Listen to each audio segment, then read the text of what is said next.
महाराज ने निर्धारित किया है। ये कम छोटी रचना है क्या?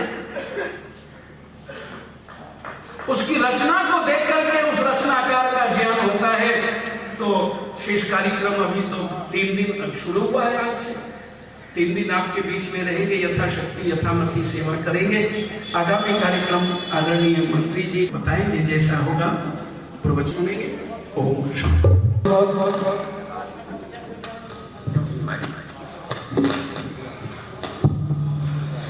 आपने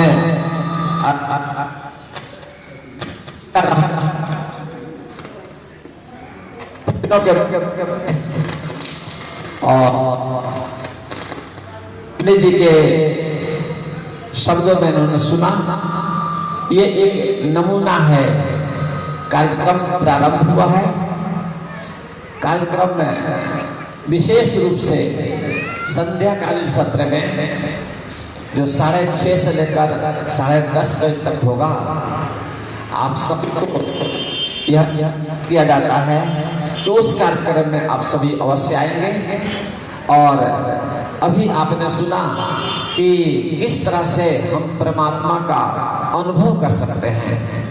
परमात्मा का देखना ये हमारे जो ज्ञानेंद्रियां हैं इनके द्वारा ये संभव नहीं है, क्योंकि वह तो निराकार है, वह पूरे जगत का नियंता है। आंखों से तो देखा नहीं जा सकता है, किया जा सकता है। पंडित जी ने आपको बताया, विशेष चर्चा होगी में।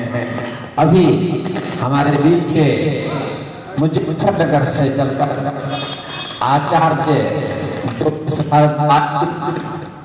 हम सभी परम सौभाग्य साथ हैं कि हम सब उनके सानिध्य में बैठकर यज्ञ प्रवचन सुनने जा रहे हैं। तो आचार्य से आग्रह है कि यज्ञ प्रवचन आप 15 मिनट का समय देकर फिर उसके बाद हम लोग झंडोत्तोलन करेंगे और इसका कार्यक्रम संपन्न होगा। आचार्य जी आइए मिलकर एक बार गायत्री मंत्र का उच्चारण करते हैं। ओम भूर्भुवः स्वः तत्सवितुर्वरेण्यं भर्गो देवस्य धीमहि धियो यो नः प्रचोदयात्। ओम शांति शांति शांति।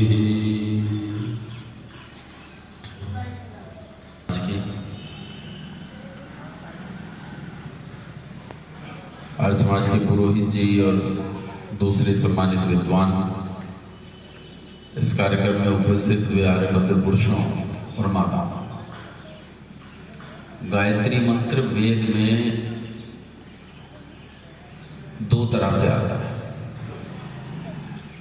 एक तो गायत्री मंत्र शुरू होता है तत्सवितुर्वरेण्यं भर्गो देवस्य धीमहि धियो यो नः प्रचोदयात्, यहाँ से। और एक स्थान पर वेद में गायत्री मंत्र आता है ओम शब्द के साथ और 3 व्याकृतियों के साथ। ओम भूर्भुवः स्वः, फिर शुरू होता है तत्सवितुर्वरेण्यं भर्गो देवस्य धीमहि धियो यो। कुछ मंत्रों में ओम मंत्र भाग होता है और कुछ मंत्रों में ओम को हम विनियोग के निमित्त लगाते हैं। यहां गायत्री मंत्र में ओम मंत्र का भाग है। ओम शब्द का अर्थ होता है सर्वरक्षक। सर्वरक्षक मतलब सबकी रक्षा करने वाला। परमपिता परमात्मा सबकी रक्षा करने वाला है। अच्छा ये बताओ, तुमने किसी की रक्षा करते देखा? दुनिया में इतने एक्सीडेंट हो रहे, लोग मरते हैं। पिछले दिनों कोरोना आ गया, कितने लोग मर गए। भले सज्जन लोग मर गए, अच्छे भले लोग मर गए, खूब स्वस्थ लोग मर गए, किसी की रक्षा नहीं की। बॉर्डर पर सैनिक मर जाते हैं मातृभूमि की रक्षा करते हुए, बताओ वो तो पुण्य का काम कर रहे हैं, वो भी मर रहे हैं। डॉक्टर बेचारे प्रयासरत रहते हैं। एक विद्वान बीमार है, उन्हें बचाना चाहते हैं लेकिन बचा नहीं पाते। डॉक्टरों की लाख कोशिशों के बावजूद भी मरीज दम तोड़ देता है, मर जाता है। हम कहते हैं कि परमात्मा रक्षा कर रहा है। कहां रक्षा करता है? कहां रक्षा करता है? दिल्ली एनसीआर में, दिल्ली और उसके आसपास का एक इलाका होता है जिसे कहते हैं नेशनल कैपिटल रीजन। इस नेशनल कैपिटल रीजन में, एनसीआर में प्रति 24 घंटे में 6 बलात्कार की दर से प्रतिदिन बलात्कार होते हैं। कहां रक्षा करता है? हम कहते हैं परमपिता परमात्मा सर्व रक्षक है। रक्षा कर कहां रहा है? कर कहां रहा है? और जब रक्षा नहीं कर रहा तो भैया खामखा की बातें हैं, शायद ईश्वर ना हो, बिना मतलब की बातें हैं। ईश्वर नहीं भी हो सकता, जरूरी थोड़े कि ईश्वर हो ही, ये जरूरी नहीं। अच्छा, मैं एक ऐसे परिवार से हूं जो हाइब्रिड टाइप का परिवार है। इसमें 3 धाराएं हैं। मेरा जो पैतृक परिवार है वो निरा पौराणिक परिवार है, मतलब तुम्हारे सिर पे शनिचर कब आएगा कब उतरेगा सब चढ़ाया हुआ। और उसी परिवार में एक धारा और है, वो कम्युनिस्ट लोग हैं, कामरेड हैं। और मेरा जो मातृक परिवार है, मेरी माँ से जो धारा आई वो आर्य समाज की आ गई। मेरी माँ आर्य समाजी परिवार से आ गई। बेचारी को आगे इस परिवार में कितना विवाद हुआ होगा, कितनी समस्याएं झेलनी पड़ी होगी, देखिए। मेरे परिवार में मेरे एक दादा हैं जिनका नाम है कामरेड सगवा सिंह। मेरी माँ ने बाकी सबको तो लपेट लिया, लेकिन ये नहीं निपटते थे उनसे। फिर धीरे धीरे हम बड़े हुए तो हम 1 से 6 हो गए, मतलब 5 हम बच्चे थे और एक हमारी माँ। अब हम 6 हो गए। हम तो उसकी सेना थे, वही हमारा सेनापति था। और दादा एक और अकेले 10 सिर वाले दादा जिनके साथ लड़ना मुश्किल, कामरेड थे, कम्युनिस्ट थे।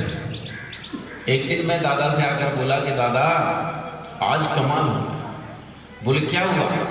मैंने कहा रात में, अच्छा ये मैंने कहीं पढ़ा था, पढ़ के मैंने दादा पे अप्लाई किया कि दादा आज शहर में जो सबसे बड़ा कबाड़ी है, अफजल कबाड़ी, उसकी दुकान में रात 3 बजे एक जोर का धमाका हुआ और 3 किलोमीटर लंबा पानी का जहाज बनकर खड़ा हो गया।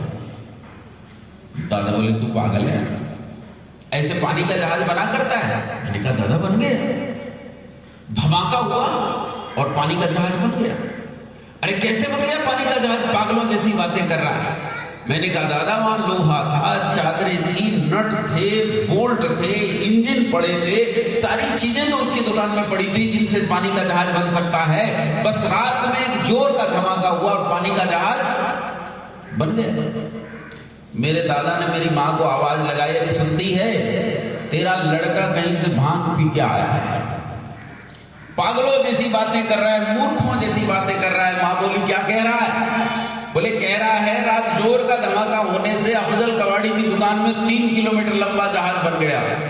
माँ समझ गई। माँ बोली दादा ठीक कह रहा है, सुना मैंने भी। दादा बोले दोनों माँ बेटे पागल हो। अरे संसार में कोई भी व्यवस्थित वस्तु बिना व्यवस्थापक के बन नहीं सकती। बिना बनाए संसार की कोई वस्तु का निर्माण, वस्तुएं तो सारी मौजूद थी, लेकिन जब कोई बनाने वाला नहीं था तो पानी का जहाज कैसे बना? माँ बोली दादा जब पानी का जहाज नहीं बन सकता, जो छोटी सी चीज है, तो इतनी बड़ी सृष्टि बिना किसी के बनाए कैसे बन सकती है? क्या संसार में बिना बनाए कोई वस्तु बन सकती है? अरे छोटी सी चपाती भी बिना बनाए नहीं बन सकती।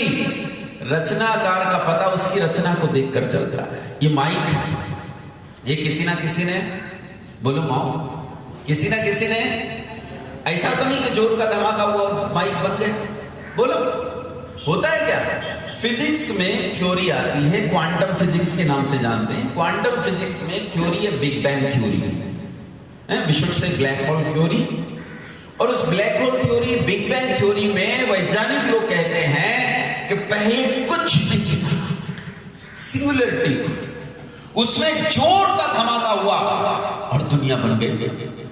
अगर तब जोर का धमाका होकर दुनिया बन गई तो आजकल एक छोटा मोटा धमाका होके एक आध पटाखा छूट के कोई अनार बन जाए, कोई संतरा बन जाए, कोई केला बन जाए, या ऐसा हो किसी के घर में जोर का धमाका हुआ और 3 बच्चे बन गए। कहीं होता बिना बनाए कोई वस्तु बनती? खुद ही कहते जड़त्व का सिद्धांत, गति का पहला सिद्धांत कि कोई वस्तु स्थिर है तो स्थिर रहती है, गति में है तो गति में रहती है। जब तक उस पर बाहर से कोई बल आरोपित न किया जाए तो स्थिर वस्तु गति में और गतिमान वस्तु स्थिरता में नहीं आ सकती। खुद ही पहला सिद्धांत देते, खुद ही खंडन करते हैं, कहते हैं जोर का धमाका हुआ और दुनिया बन गई। क्या जोर के धमाके से दुनिया बन सकती है? अच्छा बताओ, धमाके से निर्माण होता है या विनाश होता है? बोलो भाई, धमाके से निर्माण होता है, विनाश होता है? धमाके से भैया विनाश होता है, निर्माण नहीं होता है। उल्टी सीधी बातें कहते हैं। फिर एक दिन पूरी दुनिया जो है उसी सिंगुलरिटी में लौट जाएगी। सिंगुलरिटी मतलब कहते हैं सारा ब्रह्मांड सिकुड़ कर इतना सूक्ष्म हो जाएगा कि उसे आंख से देखा भी न जा सकेगा। कमाल की बात है। कहते हैं उसका वॉल्यूम 0 हो जाएगा, डेंसिटी इनफाइनाइट होगी और टेम्परेचर इनफाइनाइट होगा। फिर खंडन कर दिया अपनी बात का। ये जब आपको पढ़ाते हैं तो केमिस्ट्री में गैस के नियम पढ़ाते हैं, गैसियस नियमों में पढ़ाते हैं P1 V1 = P2 V2। वही पढ़ाते हैं P1 V1 / T1 = P2 V2 / T2। अरे मूर्खों, जिसका वॉल्यूम 0 हो उसका टेम्परेचर इनफाइनाइट हो ही नहीं सकता। वॉल्यूम 0 होने पर टेम्परेचर होगा किसमें? जब वॉल्यूम है ही नहीं, आयतन है ही नहीं, तो टेम्परेचर किसमें होगा? इसलिए बंधुओं, जब तुम्हें कोई यूं ही कोई बात बताए या विज्ञान बताए तो उस विज्ञान में और यूं ही बताई गई बात में दिमाग जरूर लगाओ, दिमाग जरूर बताओ। अगर तुमने दिमाग नहीं लगाया तो बड़ा नुकसान हो जाए। कुछ लोग कहते हैं मजहब के काम में अकल का दखल नहीं है। जो कहते हैं मजहब के काम में अकल का दखल नहीं है, मानो वो संसार के किसी मजहब से नहीं है। मजहब ही है जिसके काम में अकल का दखल बेहद जरूरी है। क्या परमात्मा ने इस सारे संसार को बिना अकल के बना डाला? क्या उसके पास अकल नहीं है? सोचो कितनी अकल है उसके पास, कितनी अकल। मां के पेट में थोड़ी सी जगह में मनुष्य के शरीर की रचना होती है। कितनी जगह होगी? अरे मोटरसाइकिल भी 100 सीसी की होती है बंधुओं। मां के पेट में तो 60-70 सीसी मुश्किल से होते हैं। उस 60-70 सीसी में दुनिया की सबसे अद्भुत मशीन का निर्माण हो रहा है, ये मानव शरीर। क्या ऐसी संसार में दूसरी कोई मशीन है? बोलो है? आपके माथे में 2 कैमरे लगाए गए हैं, ऑटो फोकस। मैं देखो उस लड़के को देखता हूं तो आसपास का खुद ही ब्लर कर दिया गया। मैं दूर देखता हूं तो नजदीक का ब्लर हो जाता है, नजदीक देखता हूं तो दूर का ब्लर हो जाता है। ये ऑटोमेटिक कैमरा है। और ये ऐसा कैमरा है कि आप दुनिया के सारे वैज्ञानिकों को इकट्ठा करो और उनसे कहो कि भैया ये जो आंख है, ये एक आंख बना के दिखा दे, तो क्या सारे वैज्ञानिक बना सकते हैं? बना सकते? आज तक नहीं बना पाए। अरे छोड़ो आंख बनाना, शरीर की त्वचा का एक छोटा सा टुकड़ा नहीं बना सकते। एक टुकड़ा। दुनिया के सारे डॉक्टर्स, इंजीनियर, साइंटिस्ट, वैज्ञानिकों को इकट्ठा करो और त्वचा का टुकड़ा उखाड़कर उनके बीच में रखो और कहो कि बिना इस त्वचा के टुकड़े की सहायता के ऐसी ही त्वचा का निर्माण करके दिखाओ। क्या वो कर सकते हैं? नहीं कर सकते। जो इतना बुद्धिमान है, इतना अकलमंद है, वो तुम्हें जो रास्ता बताएगा वो रास्ता कभी भी निर्बुद्धि का रास्ता हो नहीं सकता। जो लोग तुमसे कहते हैं जो बताया जा रहा है उस पर विश्वास रखो, जो बताया जा रहा है उस पर ईमान लाओ और बुद्धि मत लगाओ, वो लोग तुम्हें बहका रहे हैं। वो तुम्हें बहका रहे हैं। तुम्हें जो कुछ बताया जाता है उसमें अकल जरूर लगाओ। अकल लगाओगे तो चीजों को समझ पाओगे, ईश्वर को समझ पाओगे। अगर तुमने अकल नहीं बनाई, अकल नहीं लगाई, तो तुम किसी संप्रदाय के झांसे में फंस जाओगे। और संप्रदाय में झांसे में फंसकर जैसे भेड़ों को हाँका जाता है वैसे हाँकते जाओगे, तुम्हें बात समझ में नहीं आएगी।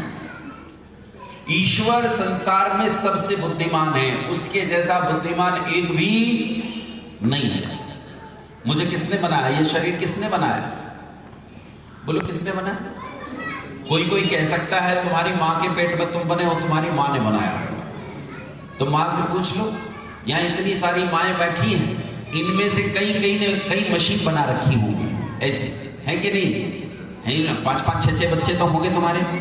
और नहीं तुम तो हिंदू हो, मैंने पाप कर दिया 5-6 बच्चे तुम्हारे कहकर। तुम्हारा तो शेर का बच्चा एक ही अच्छा। अब तो इसे भी बदल दिया, कहते हैं बच्चा ना बच्ची नींद आए बस भैया। तुम्हें किसी नाश करने वाले की जरूरत नहीं, तुम्हारा नाश तो स्वयं हो जाएगा। लेकिन फिर भी एक मशीन का निर्माण तो जो विवाहिताएं हैं उन्होंने कर रखा होगा, कर रखा है क्या? अच्छा बताओ, तुम आंख बनाना जानती हो? क्यों नहीं मां?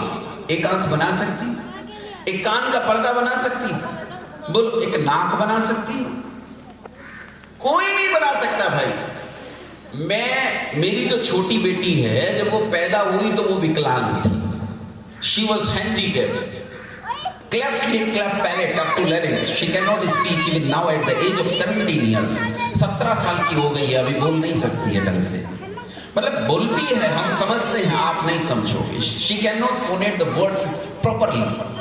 शब्दों का उच्चारण उसका स्पष्ट नहीं है, आप लोगों को ठीक से समझ में नहीं आएगा कि क्या बोल रही है। क्यों? होठ कटे बच्चे देखे, होठ कटे तालू कटे देखे, होठ कटे बच्चे तालू कटे बच्चे, वैसी मेरी बेटी हुई। होठ कटा तालू कटा, 2 मसूड़े नहीं थे, और भीतर तक जो छोटी जीव लटकती दिखाई देती है यूला, वो भी नहीं था। हम डॉक्टर के पास गए, मेडिकल साइंस ने बहुत तरक्की की है, उन्होंने खट से उसकी मां के फोटो लेकर ज्यों का त्यों उसके जैसा बना दिया, बड़ा सुंदर। फिर से ऐसी हो गई जैसी सबके बच्चे होते हैं, ऐसी हमारी भी हो गई। हम बड़े खुश हुए, लेकिन 4 साल बाद उसके चेहरे में विकृति आ गई। हम डॉक्टर के पास गए, अब ये तो चेहरा फिर बिगड़ गया है, क्या हुआ? डॉक्टर ने कहा देखो परमात्मा ने इसके शरीर को कैसे डिजाइन किया था, मुझे उस डिजाइन की जानकारी नहीं।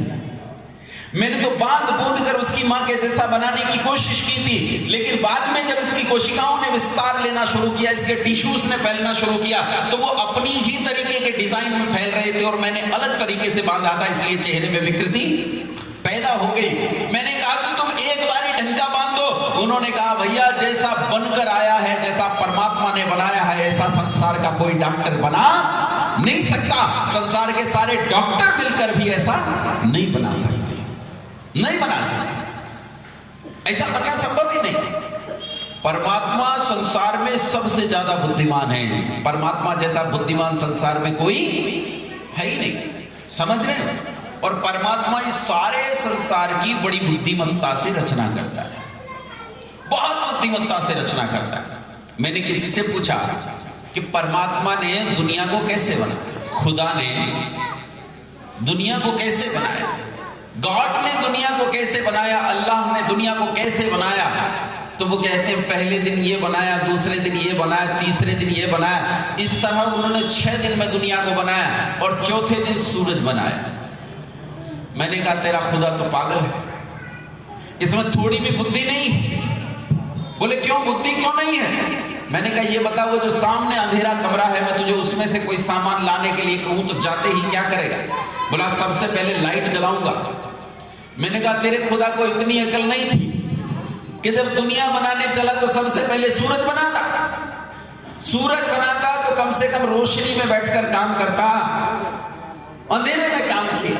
अंधेरे में काम करने से अनेक चीजें गड़बड़ हो गई उससे, और उन्हीं गड़बड़ों को तुम भोग रहे हो। उन्हें पता ही नहीं है कि संसार परमात्मा ने कैसे बनाया। वैज्ञानिक कहता है बूम, जोर का धमाका हुआ और दुनिया बन गई। ऐसे नहीं बनती दुनिया, कैसे बनती? परमात्मा कहता है दुनिया बनती है ऋतंच सत्यं च विधातपसोऽध्य जायत ततो रात्र जायत ततः समुद्रो अर्णवः समुद्रातर्णवाददि संवत्सरो अजायत अहोरात्राणि विदधत् विश्वस्य विशतो वशी। ऐसे बनती है दुनिया। परमात्मा की प्रेरणा पहले काम करती है, और परमात्मा की प्रेरणा इस प्रकृति के जो सबसे मूल कण होते हैं, उन मूल कणों में क्रिया को उत्पन्न करती है। उस क्रिया से नन्हे परमाणुओं की उत्पत्ति होती है।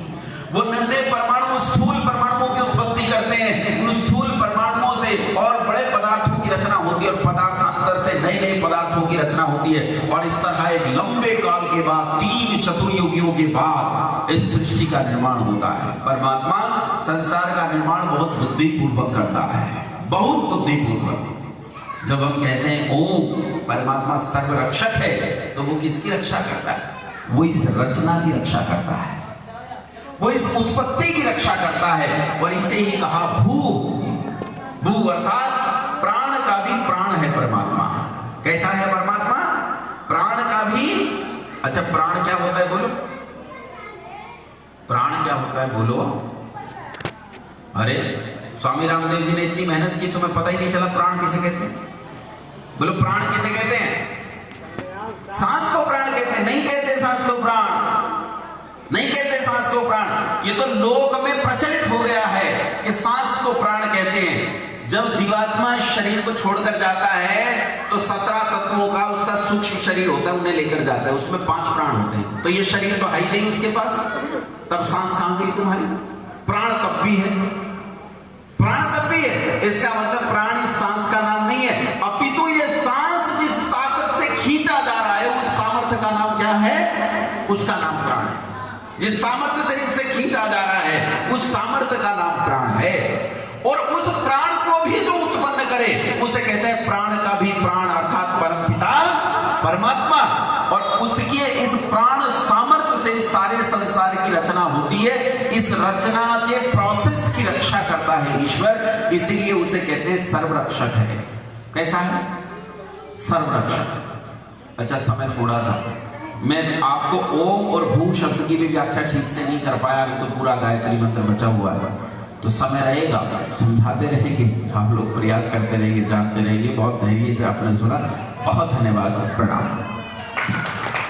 आचार्य जी को बहुत बहुत हृदय से धन्यवाद है और आर्य समाज की तरफ से भी आपको बहुत बहुत अभिनंदन है। आपने